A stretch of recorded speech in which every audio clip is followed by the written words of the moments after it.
one of the big focuses for today's double lesson is going to be all about Anglo-Saxons and their relationship with corporal punishment as part of their law and order. Why do I say Anglo-Saxons?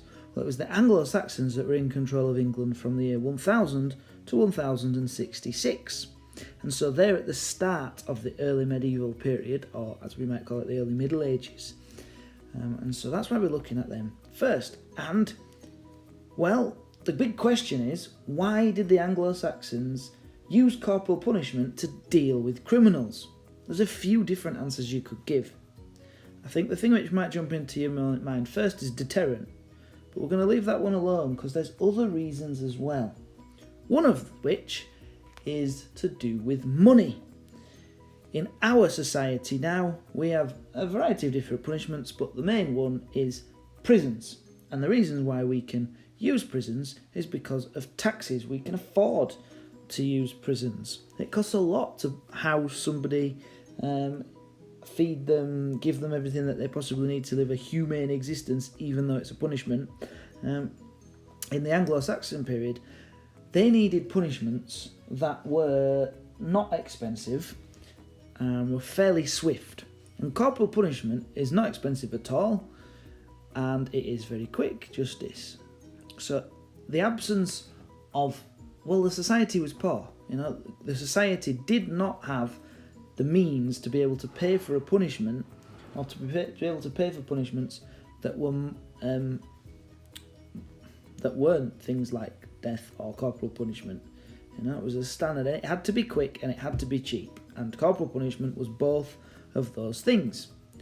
Another reason why they relied upon corporal punishment is to do with the word retribution.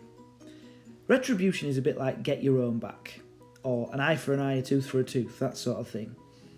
A lot of the Anglo-Saxon punishments matched the crime, and therefore the belief, and it seems to kind of run in human nature anyway, but the belief at the time was that if you did a particular crime, the punishment should be similar to the crime. What do I mean by that? Well, you might remember seeing in the image a thief getting his hand chopped off. He's used his hand to steal things, hand chopped off. So corporal punishment was an easy way sometimes of getting your own back on a criminal for a particular crime that they happen to do. That's a lesser one. I think probably the tax and the lack of money would be a big one for me. I might mention retribution if I had time, but the big one, as I've said, is deterrent. At the time, it was very, very difficult to stop or catch a criminal. There was no police force, and largely law and order, policing anyway, relied on the local community. It was in the interest of the local community for the place they lived in to be law-abiding, and so therefore they were all responsible for each other's conduct. But because it was so difficult to catch someone committing a crime, and incredibly difficult after the crime has happened and the criminal's gone away, what you had to do is there was less fear of being caught. And if you think you're really, really likely to get away with something, then you might do it more often. But what they could control was how severe the punishment was. So that means it might make you think twice. You might go, yeah, there's only a 5% chance I'm going to get caught doing this, but if I do get caught doing it, I'm going to get my arm chopped off. That might make you really think twice about doing whatever it is you were thinking of doing. So as a deterrent is perhaps the biggest reason why they used corporal punishment, perhaps, and it's all to do with the fact that they needed punishments that would act as a deterrent to stop people wanting to do it in the first place.